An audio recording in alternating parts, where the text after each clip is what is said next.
Në bashkinë e Klosit, sikur të mos mjaftonte ndotja që po i shkaktohet mjedisit në zonën e fshatrave Plani Bardh dhe Klos Katund, ditët e fundit po ndotet edhe aksi nacional Klos Burrel që përshkon këtë bashki.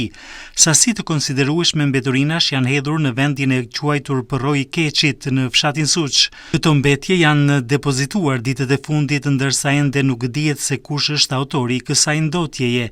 Një tjetër pikë problematike mbetet zona pranë kufirit administrativ mes Bashkisë Klos dhe Bashkisë Mat në lagjen Shkors. Edhe aty vazhdojnë të hidhen mbetje inerte të dala nga ndërtime të ndryshme. Persona të papërgjegjshëm e shfrytëzojnë këtë hapësirë e cila ndodhet pranë rrugës nacionale dhe larg vëmendjes së kalimtarëve. Ndërkohë, fenomeni më shqetësues mbetet hedhja e mbeturinave gjatë udhëtimit. Shumë drejtues mjetesh, por edhe pasagjerë hedhin mbetje kryesisht plastike nga dritaret e automjeteve teksa lëvizin në akset nacionale. Edhe pse përgjatë gjithë aksit Burrel-Klos janë vendosur kontenjer nga të dy bashkitë, ku qytetarët mund të ndalojnë për të hedhur mbeturinat, papërgjegjshmëria qytetare ndaj mbrojtjes së mjedisit mbetet e lartë.